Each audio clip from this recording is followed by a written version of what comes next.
자, 여러분 안녕하세요. 문학 A 수업 시작하겠습니다. 금요일 수업입니다. 지난 시간에 우리가 배웠던 것은 영웅 모집 본문 내용이었죠. 기억이 나는 게 무엇이 있었죠, 여러분? 생각나는 대로 아무거나 말해보세요. 삐에로가 등장한다.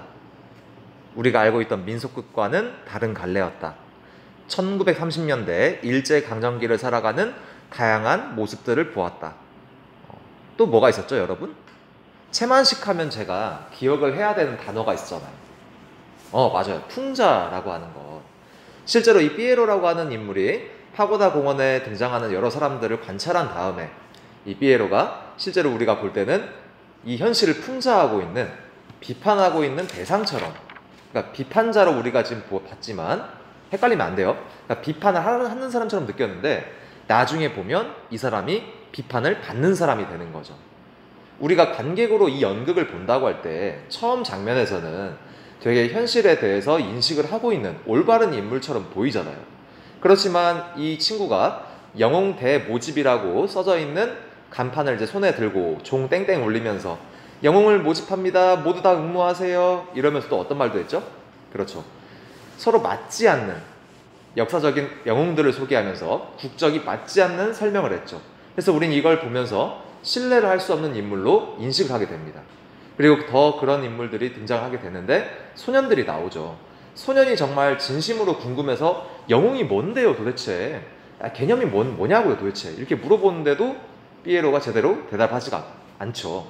제대로 이제 대답하지 못하니까 이제 소년들은 얘 정말 뭔가 정신이 이상한 사람인갑다 하면서 비속어를 쓰죠.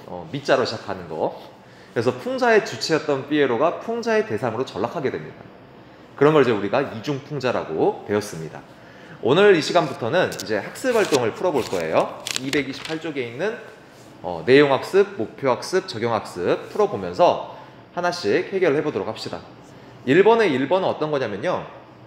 다음 행동과 대사에 담긴 삐에로의 심정을 이야기해보는 거예요. 그러나 이제 이 말풍선이 두 개 있지만 서로 대상들이 다르죠. 첫 번째 그 조선을 죽도록 지키지 않고 같은 경우는 이주민 가족을 보고 느낀 내용이 되겠고, 흘겨보면서 망할 자식들 이렇게 말하는 거는 이제 술 주정뱅이를 보고 말하는 거였죠. 그래서 각자 정리해 본다면 실제로 그러니까 이주민 가족 같은 경우는 조선을 지키며 살아야겠지만 이주할 수밖에 없는 우리 민족에 대한 안타까움, 이게 심정이라고 한다면 망할 자식들 같은 경우는 주정뱅이에 대한 분노와 비판이 담겨 있다고 할 수 있겠죠. 그러니까 현실 인식을 제대로 하지 못하고 계속 시간을 소비하거나 되게 부끄러운 행동을 하고 있는 인물들에 대해서 삐에로가 이런 심정을 가져볼 수가 있겠죠. 정리해 주세요. 화면이 만약에 넘어간다면요, 일시정지 해두고 정리하시면 됩니다. 그 다음 여러분들이 다 적었으면 2번을 한번 지문을 한번 읽어보세요. 지금 두 학생이 대화를 하고 있습니다. 대화. 준환이하고 지수가 지금 서로 대화를 하고 있는데 이런 말을 하고 있죠. 준환이 같은 경우는 삐에로에 대한 처음의 인식에 대한 설명을 하고 있죠. 처음에는 조선의 현실을 정확하게 인식하고 동포들의 마음을 헤아릴 줄 아는 사람인 줄 알았어. 공감 많이 했어. 근데 지수가 하는 말이 맞아. 그런데 마지막에 영웅을 모집한다면서 하는 이야기가 영 엉터리더라고. 이 지수라고 하는 학생도 신뢰를 잃어버린 거죠. 인물에 대한. 그러니까 준환이가 어떤 부분이 엉터리 같은데? 하니까 지수가 영웅의 예시를 들었는데 다 엉터리잖아. 실수일 수도 있겠지. 그런데 영웅의 특전이라면서 영웅은 호의호식한다는 그 문제도 이상하더라고. 지문 속에 나왔던 부분이죠. 226쪽에 보면 영웅이면 누구든지 다 어디 가든 간에 잘 수 있고 아무거나 다 먹을 수 있고 이런 말을 하고 있습니다. 그래서 이런 부분이 결국 이 삐에로의 입을 통해서 나오는 모순적인 말, 결국 이 풍자라고 하는 비판을 하고 있는 사람이 곧 비판 대상자가 되는 순간이 되는 거죠. 그리고 그 당시에 정말 완벽한 영웅이라고 하는 것은 나오기가 힘들었다. 완벽한 영웅, 누구든지 다 존경할 수 있는 영웅은 존재하기가 어려웠다라는 걸 또 보여주는 부분이기도 합니다. 그래서 준환이가 그 다음에 이런 말을 하죠. 작가가 처음에는 삐에로가 곧 영웅이 아닐까 하는 생각이 들 만큼 괜찮은 인물로 보이긴 했는데 나중에 영웅을 모집할 때 왜 그렇게 믿지 못할 사람으로 만든 걸까? 라고 하니까 지수가 당시에 영웅 대접받는 사람이 부족한 점이 많았다. 우리가 볼 때 그렇잖아요. 히틀러나 무솔리니는 그 나라에서 존경받는 사람일 수 있겠지만, 하지만 우리가 전 인류적 또 세계적으로 볼 때는 이건 어떤 사람이죠? 그렇죠. 수많은 사람들을 죽인 어떤 그 선하지 못한 사람이라고 볼 수 있겠죠. 우리가 볼 때는. 그 다음에 주난이가 또 이런 말을 합니다. 맞아, 그랬을 것 같아. 게다가 실제로 영웅이 쉽게 나올 수 없는 당시 상황, 그리고 마지막에 소년들처럼 현실 인식이 매우 부족했던 사람들을 생각하면 희망을 찾기 어려워서 작가가 냉소주의적으로 바라본다. 냉자가 이제 차가울 냉자예요. 그리고 소자가 웃음 소자인데, 뭔가 그 현실에 대해서 쌀쌀한 태도로 비웃는, 그러니까 차가운 웃음을 짓는 게 우리가 냉소라고 할 수 있습니다. 그래서 이 대화를 통해서 우리가 알 수 있는 것은 두 가지로 정리를 해볼 수가 있겠죠. 그러니까 현실을 정확히 인식하고 동포들의 마음을 헤아릴 줄 아는 인물이다. 이때는 비판자였죠. 그리고 마지막 대사를 통해서 믿지 못할 사람으로 그려지기 때문에 이때는 실제로 비판하는 사람이 아니고 비판을 받는 사람이 되는 거겠죠. 비판자에서 비판 대상자. 그래서 이 부분에 대해 정리를 해보시면 되겠습니다.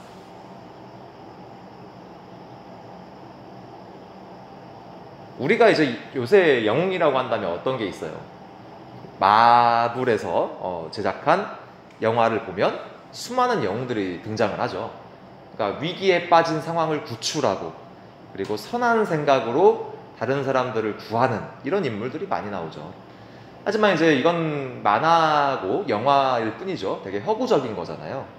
실제 우리 주변에서도 영웅이 등장하는 것은 굉장히 어려운 일이죠. 근데 지금보다 더 어려웠던 시기, 일제강점기라고 하는 상황에서는 그런 정말 진실한 영웅이 나오기는 더 힘들었겠죠. 근데 이런 것이 쉽게 나올 수 있다, 그냥 모집만 하면 나올 수 있다고 생각하는 이런 안일한 모습, 이런 걸 그림으로써 실제 이 상황을 해결하기 힘들다는 작가의 태도를 우리가 또 엿볼 수가 있겠습니다. 정리해 주세요.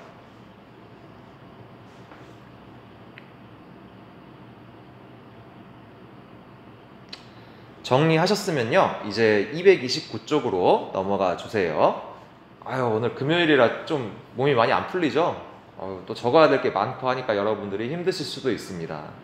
오늘까지는 이렇게 탑재식으로 녹화된 수업을 들을 거고요. 다음 주 월요일부터는 실시간으로 수업을 하겠습니다. 2번 문제로 넘어가 보겠습니다. 자, 여기는요, 이제 갈래적인 특징을 물어보죠. 주목해야 될 거는 2번 큰 문제에 보시면 일제강점기 극문학의 특징이라 나와 있습니다. 그래서 여기는 희곡을 물어보는 거예요. 실제로 일제강점기 때 공연이 됐던 극, 주로 공연이 됐던 극들은 이제 희곡이라는 갈래로 이제 공연이 됐습니다. 원래 조선시대 때만 하더라도 우리가 민속극이 아주 줄을 이뤘죠. 근데 민속극에서 희곡으로 변화되면서 어떤 특징이 생겼는지를 풀어보는 문제가 바로 2번입니다. 1번 밑에 있는 지문을 한번 읽어보세요. 거기서 이제 물어보는 것은 이 시기, 일제강점기 극문학은 어떤 특징을 가지고 있냐, 이걸 설명하고 있습니다. 지문 내용 보자면, 일제강점기의 우리 극작가들은 민족어 말살의 위기 속에서도 창작을 계속하였다. 많이 보던 문장이죠. 남신의 유동 박시봉방, 쉽게 쓰여진 시, 이 두 작품에서도 우리 민족 언어를 지키려는 노력이 보였다, 많이 나오고 있습니다. 우선 종소리가 울리니까 잠깐만 쉬었다 할게요.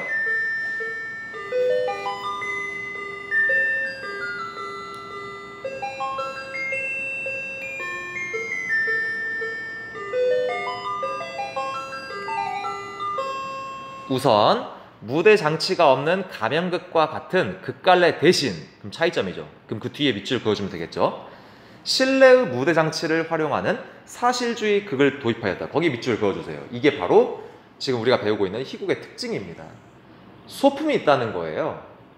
딱 그 무대 같은 설명이 나올 때, 맨 처음에 설명 나올 때 뭐 나무도 등장을 하고 사리탑 같은 것도 등장을 하고 공원 주변의 모습을 설명하고 있죠. 그래서 소품이 등장한다는 점이 실제로 특징이라 할 수 있고, 초기에는 기존에 있던 서구의 극을 번역했대요. 뭐 햄릿이라고 할지 로미오와 줄리엣이라고 할지 여러 서양의 유명했던 극을 번역하는 식으로 공연을 했지만, 그 뒤로부터는 우리의 극문학 작품 창작이 활발해지면서 인간의 비극적 운명을 진지하게 탐구하거나, 그리고 그 다음 줄에 밑줄 그으면 되겠죠? 현실의 모순을 총체적으로 재현한다. 리얼리즘이죠. 이거 우리 고향에서 똑같은 이 지점에서 지문에 읽었던 부분이었습니다. 현실의 모순을 총체적으로 전체를 다 보여준다는 거예요. 그리고 어떤 시기의 사회적인 모습을 여러 인물들을 통해서 구현하는 것, 전형성, 그 뒤에 나오고 있죠. 전형적인 사실주의, 이런 게 이제 리얼리즘이라고 우리가 할 수 있겠습니다. 그리고 시대를 우회적으로 비판하는 풍자극이나 객석을 울음바다로 만드는 심파극 등이 나타났다. 심파극은 지금도 전주 문화예술회관에서 가끔씩 공연을 해요. 저는 선생님이 생각나는 거는 심파극 하면 불효자는 웁니다라는 게 있어요. 불효자는 웁니다. 한번 들어보셨어요? 눈물 없인 볼 수 없는 다시 보는 그 연극 해가지고 불효자는 웁니다라고 있는데 한번 여러분들이 들어봤는가 모르겠네요. 계속 읽어볼게요. 그러한 흐름 속에서 일제강점기 극문학은 살아있는 민중의 언어를 극 속에 담아냄으로써 민족어를 보존하고 문화적 정체성을 지켜나가는 바탕을 마련하였다. 이게 이제 설명이었죠. 그럼 이제 우리 이걸 통해서 세 가지를 정리해 보는 거예요. 그러니까 영웅 모집에 등장하고 있는 세 가지 요소, 이걸 한번 써보도록 합시다. 한번 직접 한번 일단 써보세요. 무대는 어떤 것들이 있었고, 현실 반영의 태도는 어떤 것들이 있었고, 언어는 어떤 언어를 그려냈는가, 이걸 여러분들이 정리해 보시길 바라겠습니다. 자, 이제 정답을 설명해 볼게요. 무대는요, 실제적인 파고다 공원처럼 만들었다는 거죠. 그러니까 예시 답안이 좀 길지만 되게 어렵지만 결국 파고다 공원을 현실적으로 꾸몄다라고 한다면 이것도 정답이 될 수가 있겠죠. 현실 반영의 태도라고 하는 것은 당대 일제강점기라고 하는 현실을 풍자적으로 재현하였다. 있는 그대로 보여주었다라는 겁니다. 그리고 피에로 또한 비판이 대상이 되는 인물로 설정을 해가지고 당시 사회의 시각을 반영했다. 우리가 이렇게 적어볼 수가 있겠죠. 그리고 언어 같은 경우는 조선어의 다양한 모습, 한 사람의 모습만 관찰하는 게 아니죠. 여러 각기 계층과 연령들을 관찰하면서 똑같은 우리말, 조선어지만 조선어가 어떻게 표현되고 있는지를 그려내고 있다. 이렇게 정리해 주시면 되겠습니다. 적어주세요.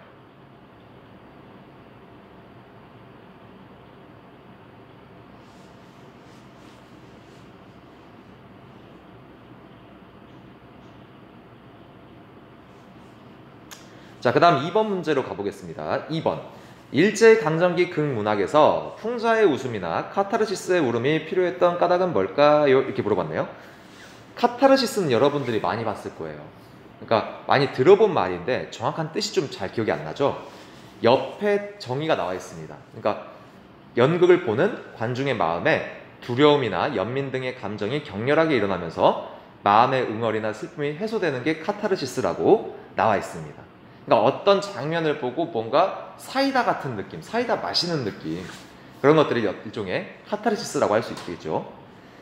근데 그 당시에 연극에서는 왜 이런 두 가지 기법을 썼을까? 이걸 물어보는 게 2번이에요. 풍자를 썼던 이유가 뭘까요? 풍자는 여러분 어떤 대상을 부정적으로 또는 비판하는 정의라고 할 수 있지만 직접적이라기보다는 죄송합니다.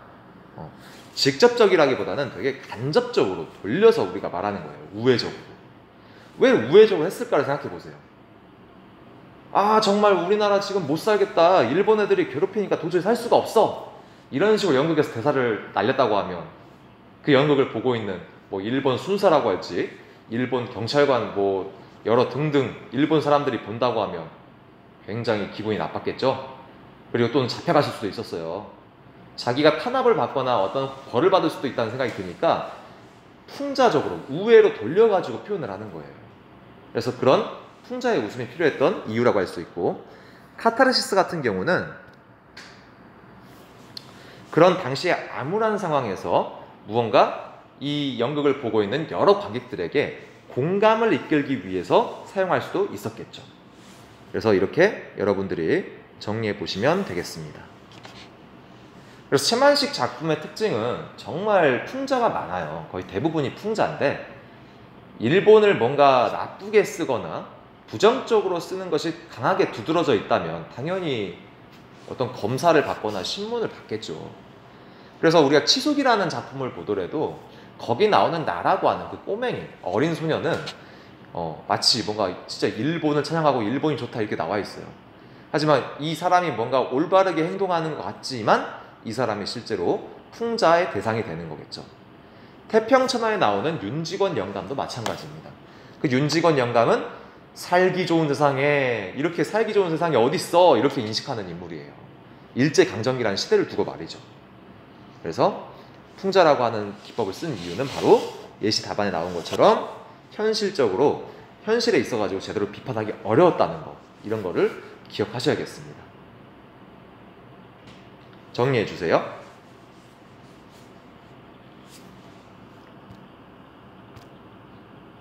저는 이제 정리가 되었다고 하고 다음 지문으로 가보겠습니다. 유치진의 토막.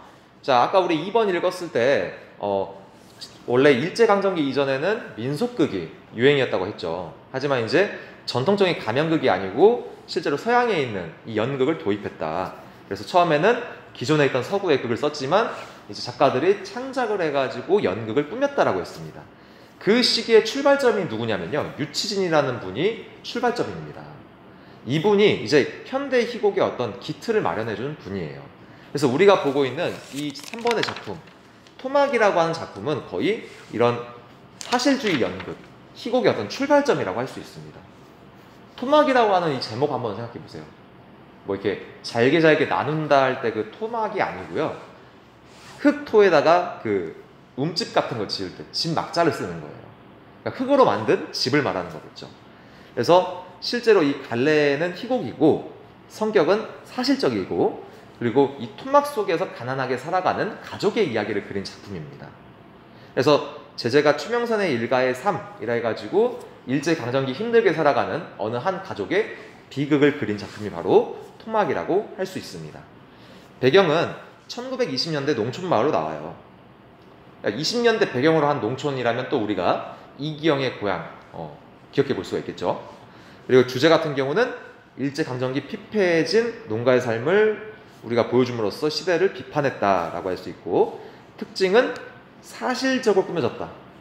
서구식 연극의 영향을 받아가지고 사실적으로 꾸몄다. 두 번째는 수탈당하고 유린당한 우리 민족의 이야기를 그리고 있다. 이렇게 정의해 보시면 되겠습니다.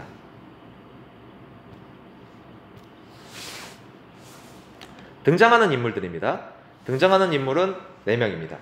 최명서라고 하는 분은 이제 이 집안의 가장이죠. 근데 되게 이제 나이가 많이 드셨어요. 그래서 어떤 모순에 대한, 여기 나오죠, 구조적 모순이라는 게 있는데, 자기 아들이 일본에서 죽게 됩니다. 일본에서 감옥에 갇혀가지고 죽어가지고 유골이 돼서 돌아왔는데 이런 문제에 대한 해결 의지가 전혀 없어요. 그러니까 아들이 감옥에 갔다고 하면요, 여러분, 전화를 한다든지 편지를 보내든지 직접 찾아가가지고 사건을 알아보든지 해야 되는데, 그 당시에 농민들이 얼마나 힘들게 살았으면 그런 어떤 방법을 찾을 수가 없다는 그런 모습을 보여주는 거예요. 그래서 삶을 운명적으로 살아가는 농민의 모습, 농민의 전형성을 가지고 있다. 그리고 두 번째, 이제 명서의 아내로 나오죠. 아내 같은 경우는 이제 여기 나오는 명수의 어머니가 되겠습니다. 굉장히 아들의 죽음에 대해서 뭔가 이제 슬퍼하기는 하지만 단단히 받아들이는 그런 인물입니다. 그리고 명수, 아들이죠. 일본에 돈을 벌기 위해서 건너갔는데 사상 문제로 걸려가지고 감옥에 갇힌 다음에 죽게 됩니다. 그래서 죽음으로 귀환하는, 유골로 돌아온 인물이라 할 수 있겠습니다. 그 다음에 이제